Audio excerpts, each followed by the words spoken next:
Bonjour à tous. Pour commencer, comme vous le remarquerez, ce nouveau numéro de l'Œil du Pro n'a pas été réalisé en studio puisque pour le moment nous n'en avons plus.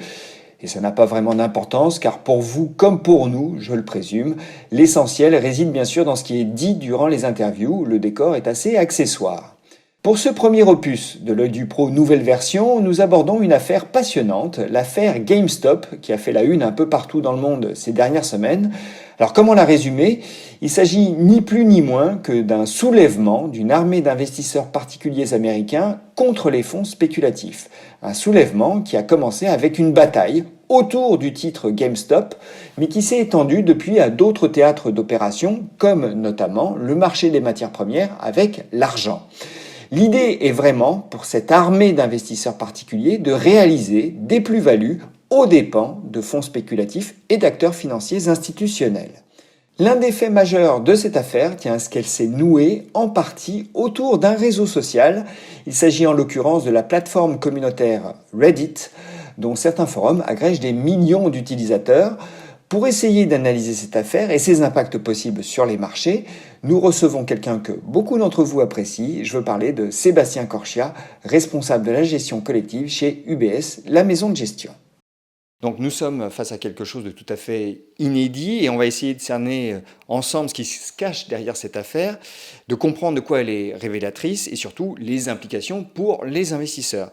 Mais j'aimerais d'abord, Sébastien, qu'on revienne à la genèse de cette histoire, une histoire qui montre bien comment les réseaux sociaux transforment notre quotidien, mais également les rapports de force, désormais, sur les marchés financiers. Oui, tout ça est intéressant, mais en fait, je pense que pour bien comprendre, il faut revenir un tout petit peu plus loin et revenir en fait tout simplement en mars 2020. En mars 2020, à ce moment-là, les marchés sont victimes de l'effet Covid et il y a un véritable crack.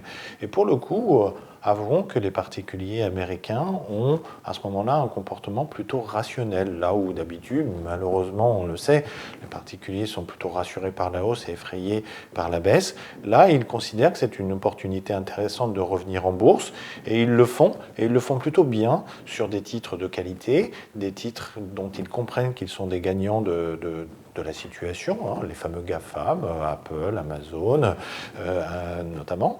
Et puis, ils sont rassurés par la remontée de la bourse, les déclarations des banques centrales et leurs premiers gains. Et donc, jusque-là, tout va bien. Et puis, comme ils sont relativement disponibles pour suivre la bourse, puisqu'il y a une forme quand même de confinement, ils se mettent à opérer davantage, à chercher des opportunités, plutôt sur le segment dit des penny stocks, c'est-à-dire de ces petites valeurs de moins de 1 dollar, dont toute variation de quelques cents fait gagner beaucoup en pourcentage. Mais pas seulement, puisqu'on les voit aussi opérer sur des titres qui leur paraissent être attrayants pour l'avenir. Parmi eux, le fameux Tesla, dont on sait quand même que les particuliers sont des acteurs importants de la hausse du titre. Jusque-là, je dirais que tout va pas trop mal. Simplement, les rangs de ces particuliers grossissent chaque jour, puisque sur l'ensemble de l'année 2020, on a quasiment 50 millions de comptes qui vont s'ouvrir en bourse aux États-Unis, en plus de tous ceux qui existent déjà. Et donc là, on voit une masse qui a une puissance de feu de plus en plus importante et on commence à voir les premières dérives. Les premières dérives sont des dérives de valorisation, c'est-à-dire on le voit avec Tesla qui interroge beaucoup la communauté financière, notamment les analystes, et puis on le voit avec d'autres valeurs aujourd'hui qui dépassent l'entendement en termes de valorisation. Et puis on voit aussi ces particuliers évoluer dans les outils qu'ils utilisent. Avant, ils achetaient des titres, et puis ils se sont mis à acheter des produits avec beaucoup plus d'effet de levier et donc de puissance qui s'appellent les options, notamment les calls, dont les volumes ont littéralement explosé. Donc le comportement a changé, les outils ont évolué, et puis là on peut arriver effectivement à ce que vous évoquiez, c'est-à-dire cette notion un peu communautaire avec peut-être je ne sais pas si on peut dire des codes, mais des volontés d'agir ensemble, et puis un canal de communication, effectivement, qui est quasi instantané et en temps réel, ce qui n'existait pas avant. Donc ce que vous dites, c'est qu'en fait, on a eu au départ un comportement rationnel qui tend aujourd'hui un peu à l'exubérance. En tout cas, on se détache complètement des fondamentaux. Et ça, c'est vrai que c'est quelque chose qu'on retrouve régulièrement sur les marchés financiers, une déconnexion avec le réel. Mais bon, là, ça prend des proportions assez stupéfiantes. Et ce qui est intéressant, et on y revient, donc, c'est ce trading communautaire. On est à l'ère des réseaux sociaux, et bien on fait du trading social. Et GameStop en est l'illustration, puisque tout a commencé avec un sous-forum de la plateforme Reddit, qui agrège plus d'1 million de membres, c'est Wall Street Bets. Et aujourd'hui, d'ailleurs, on compte non plus 1 million, mais 6 millions de membres. Donc il y a un effet de foule considérable. Et ces gens ont décidé de se concerter et d'attaquer en meute. Et ça, c'est complètement nouveau. Alors oui, c'est nouveau, même si dans ces gens, à mon avis, il y a plusieurs populations. Il y a beaucoup quand même d'investisseurs particuliers. Alors je ne sais pas si on peut vraiment utiliser le terme d'investisseur d'ailleurs. Beaucoup de particuliers qui suivent la tendance, là où on les guide. Il suffit de regarder notamment les recherches Google, où vous avez des recherches qui explosent toutes simples, comme quelle action acheter aujourd'hui ou quelle action acheter maintenant.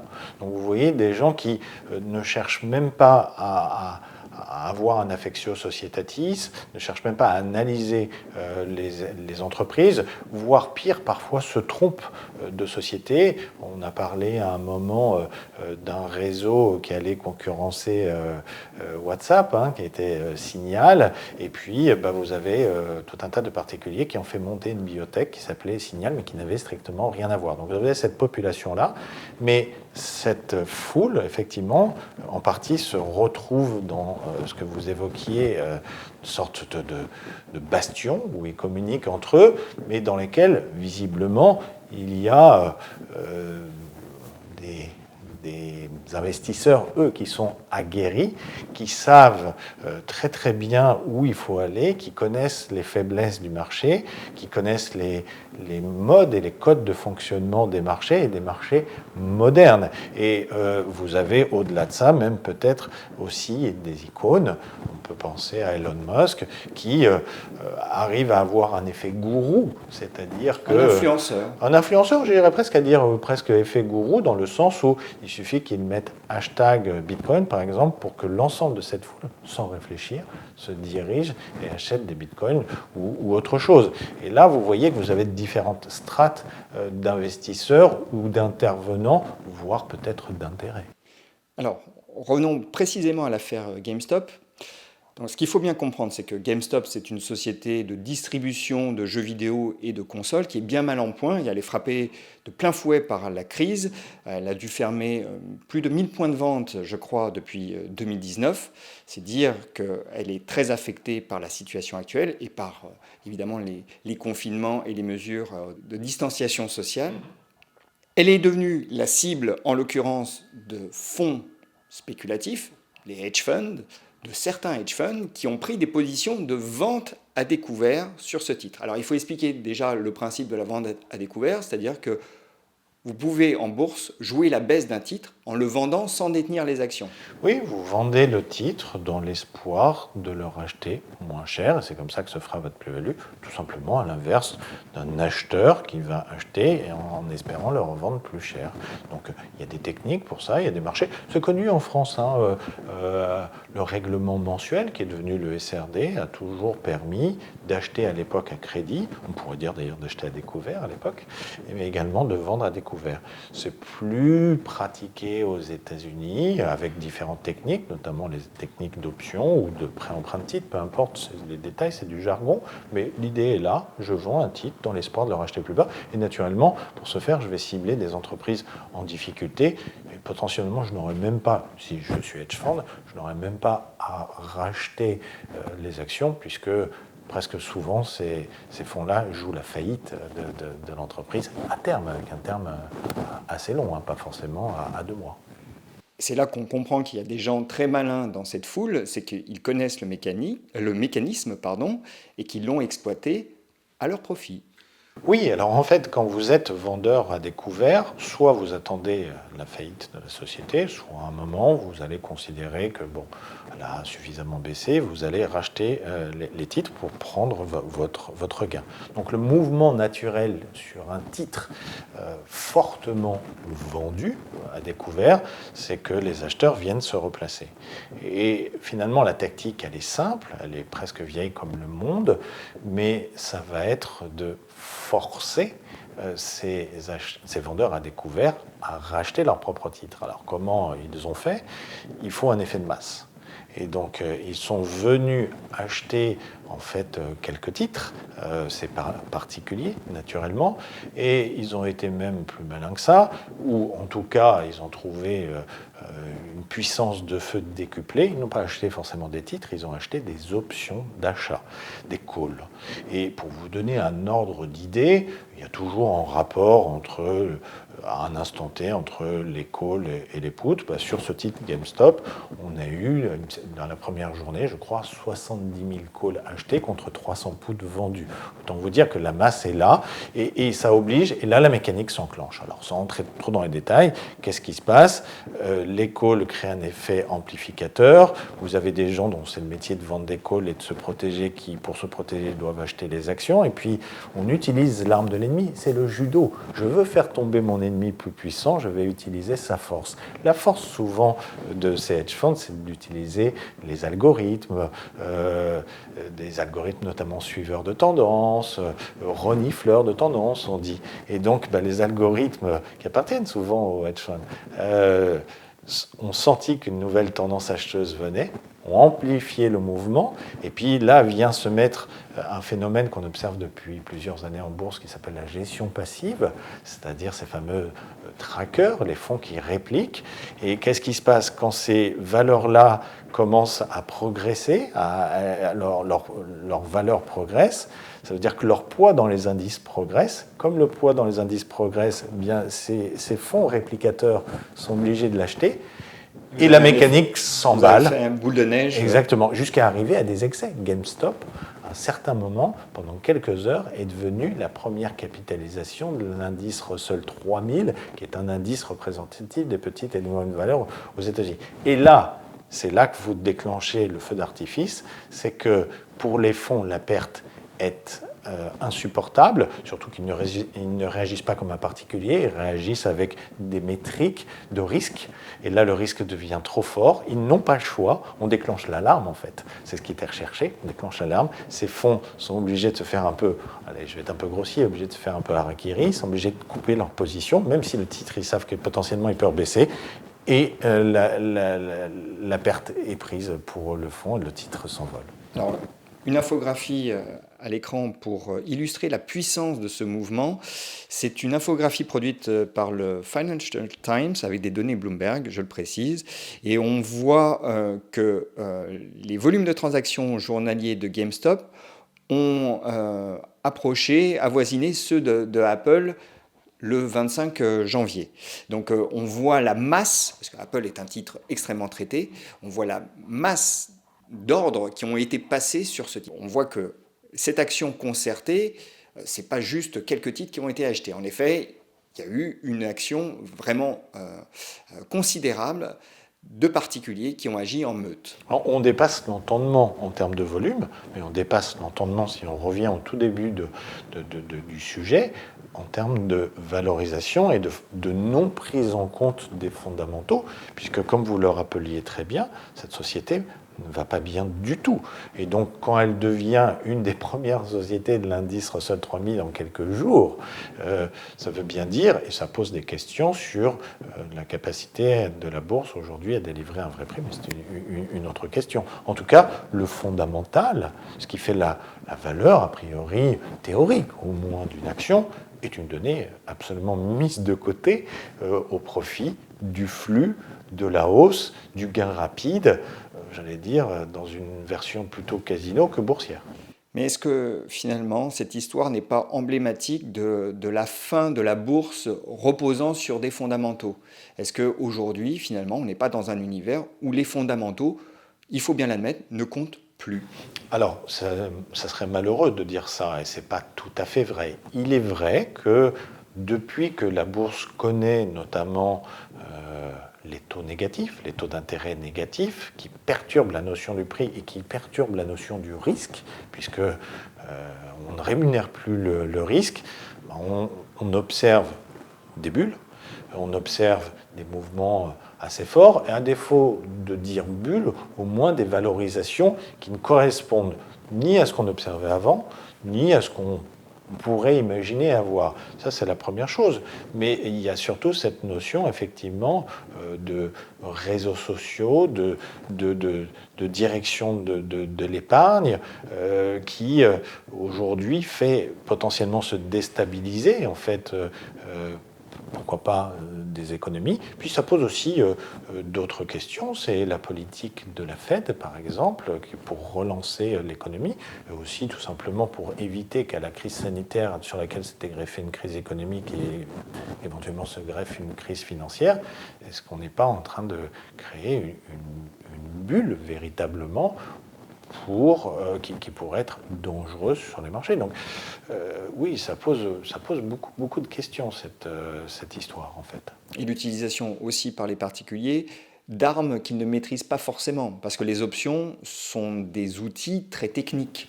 Ah bah, on parle même à ce niveau-là, je ne sais pas si on peut parler d'armes, on parle de bâtons de dynamite dont il faut comprendre le fonctionnement, parce que je vais vous prendre une image, mais pour bien utiliser les produits dérivés, les produits optionnels, il faut savoir parler grec. Alors ça va vous paraître bizarre, mais parce que dans la détermination du prix théorique d'une option, il y a différentes données, le temps, la volatilité, l'effet de levier, qui sont nommés à travers des lettres, qui s'appellent le delta, le θ, le bêta, ou tout ce que vous voulez, d'où le fait de parler grec. Et pour le coup, quand ça ne fait que monter sans volatilité, tout va bien et autres, on ne se pose pas les bonnes questions. Mais ces produits, potentiellement, peuvent perdre l'intégralité de leur valeur en quelques jours, quelques heures, et ce d'autant plus que les Américains ont tendance à jouer avec des options qui ne sont pas très longues, mais qui sont très courtes, parfois hebdomadaires. C'est comme si je faisais un pari sur une hausse ou une baisse avant vendredi. Sébastien, là, vous nous avez brossé tout de même un univers complexe où les bulles émergent un peu partout, mais est-ce qu'une affaire comme celle de GameStop, un affrontement entre une masse de particuliers et des fonds alternatifs, peut générer des risques systémiques en tant que tels? A priori, en l'état actuel des choses, non. Ça va plutôt générer potentiellement de la volatilité. Qu'est-ce qui peut se passer? Ces fonds sont souvent à la fois vendeurs à découvert et en même temps acheteurs. Ils font plusieurs stratégies.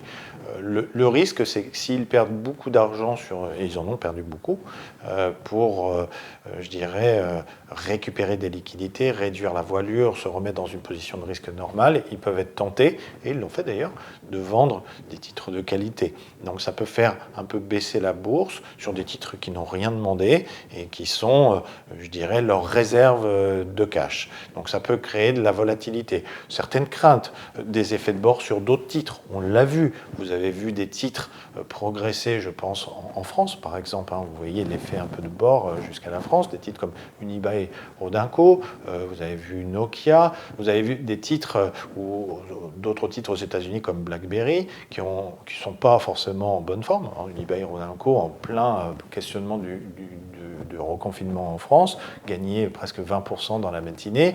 On comprend bien que l'effet de bord, c'est par sécurité, là où il y a des vendeurs à découvert, on va fermer, racheter notre position pour éviter de se retrouver dans la même situation que ces fonds américains. Donc vous avez là de la volatilité. Qu'est-ce qui pourrait rendre les choses plus instables? Alors, véritablement, la faillite ou les faillites de fonds de hedge funds géants. On se souvient tous, pour ceux qui étaient déjà en bourse en 1998, de la faillite du fonds LTCM, qui avait, non pas mis le système à plat, mais mais qui a fortement perturbé la bourse. Et puis, qu'est-ce qui pourrait être plus problématique? Eh bien, une faillite à cause des clients qui auraient trop de pertes à un instant T, parce que pour l'instant, ils gagnent, mais ils pourraient aussi perdre.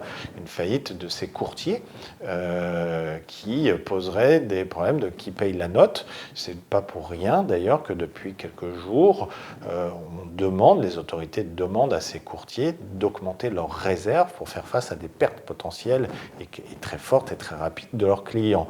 Enfin, dernier effet qui pourrait se passer, c'est si tout d'un coup l'ensemble de ces particuliers perdait une bataille majeure et donc perdait beaucoup d'argent. N'oubliez pas que c'est leur épargne et n'oubliez pas que c'est l'échec qu'ils ont reçu pour beaucoup de la part de l'administration américaine. C'est quand même pour tenir la consommation et l'économie. Si cet argent était perdu en bourse de manière quasi instantanée, ça ne poserait pas forcément des problèmes systémiques, mais ça poserait des problèmes sur la croissance américaine et les perspectives de redressement de la croissance américaine. C'est pas pour ça que je pense, tant la Fed que les administrations, les États donnent de l'argent aux contribuables. C'est pas par les perdre sur les marchés américains. Donc vous voyez, on a plus des risques, je dirais, soit de volatilité, soit éventuellement de reprise économique, qu'un risque à ce jour dit systémique qui ferait tomber le système. Parce qu'un des gros problèmes tout de même, c'est qu'aujourd'hui, on est bien en peine de considérer que la bourse donne un juste prix. Alors, c'est une vraie question quand vous avez des mouvements, alors aussi bien sur les titres, on peut revenir sur Tesla, qui à un instant T vaut aussi cher que l'ensemble des constructeurs dans le monde réunis, ou bien sur des valeurs, alors vous avez des modes d'hydrogène, ou celle-ci, c'est la notion du prix. On a déjà ce questionnement-là sur les taux d'intérêt avec les taux négatifs, on l'a sur les actions, on l'a sur le Bitcoin. Quel est le vrai prix quand vous passez de 10 000 à 30 000 ou 40 000 dollars, non pas sur 2, 3, 4 ans, mais sur quelques séances ou quelques semaines? Quelle est la vraie détermination du prix? Surtout quand on en vient ouvertement à mettre de côté les fondamentaux en considérant que ce n'est pas le sujet. Donc oui, il peut commencer à se poser des questions pour des investisseurs institutionnels de très long terme, de se dire la bourse est-elle le reflet du prix des choses et est-ce qu'elle donne le bon prix, ce pourquoi quand même elle est faite et on l'apprend tous à l'université. Donc il y a un problème et il y a un autre problème, c'est celui de Main Street contre Wall Street, qui est de cette un peu notion d'épargnants qui veulent eux aussi pouvoir avoir presque leur voix à donner sur l'économie et les marchés. Derrière la question du prix se pose une autre question. Est-ce que, en fait, aujourd'hui, il y a encore de la place en bourse pour des investisseurs traditionnels qui valorisent les fondamentaux? Oui, bien sûr, mais c'est tout le débat de la gestion active versus la gestion passive que j'évoquais au début de cette émission, qui malheureusement la gestion passive est plus importante aujourd'hui. Mais oui, vous avez, et notamment je le pense en Europe, vous avez quand même une communauté assez importante d'analystes et vous avez quand même des garde-fous. Je pense là on est sur une zone particulière du marché, soit des marchés émergents nouveaux, les crypto-monnaies par exemple, soit sur des groupes de valeurs, des valeurs très ciblées. Donc il ne faut peut-être pas non plus se dire que oui, il y a un problème de valorisation, mais que ce n'est plus possible du tout de donner un prix à toutes les valeurs. Il y a toujours eu, et il y aura toujours des exagérations, c'est parfois même tout simplement compliqué. Prenez le cas des biotechnologiques, bien difficile de donner une valeur à quelque chose dont peut-être demain ça sera un succès ou à l'inverse ça sera un échec, voyez-vous. Donc non, je ne suis pas forcément très inquiet là-dessus. Il y a juste un problème au moins de court terme. Est-ce que une affaire comme celle de GameStop peut se produire en France? Alors, vous avez toujours en France des penny stocks qui tout d'un coup connaissent des parcours très étonnants, dont on ne sait pas pourquoi tout d'un coup elles se mettent à flamber. Alors ça peut être tout simplement quelques lignes dans un journal mal interprété ou dans un forum, peu importe, c'est anecdotique. Moi, ce que je retiens, c'est que en France, le système est fait différemment. D'abord, la culture boursière est différente. Il y a quand même moins de particuliers qu'aux États-Unis qui interviennent, même si, et tant mieux, leur nombre progresse régulièrement, soit grâce aux introductions en bourse type la Française des Jeux, soit tout simplement parce qu'ils ont eu aussi, comme les Américains, un comportement rationnel de se dire que peut-être il y avait quelque chose d'intéressant à faire en bourse. Mais la différence, quand même, elle est importante. Il y a moins d'utilisation de produits dérivés, et tant mieux. Il n'y en a quasiment pas sur les petites et les moyennes valeurs comme aux États-Unis. Et n'oubliez pas qu'en France, certes, la vente à découvert est possible à travers sur les valeurs dites du SRD, mais par exemple, elle n'est pas possible au sein du PEA, et beaucoup de Français investissent à travers le PEA. De la même façon, il y a un système de règlement différé sur les petites et les moyennes valeurs, mais avec la particularité d'être seulement à l'achat. Pas de vente à découvert, c'est interdit. Mais encore une fois, je pense que le garde-fou, c'est l'utilisation principale par les Français du PEA et du PEA-PME, qui empêche ça et qui en plus donne la notion d'investir à long terme, d'accompagner les sociétés, d'acheter un concept, d'acheter une stratégie, voire d'acheter un actionnariat. C'est le cas par exemple de l'actionnariat familial que je connais bien. Quel conseil vous donneriez à ceux qui sont tout de même tentés par ce type d'investissement hyper communautaire et spéculatif en allant acheter des valeurs américaines?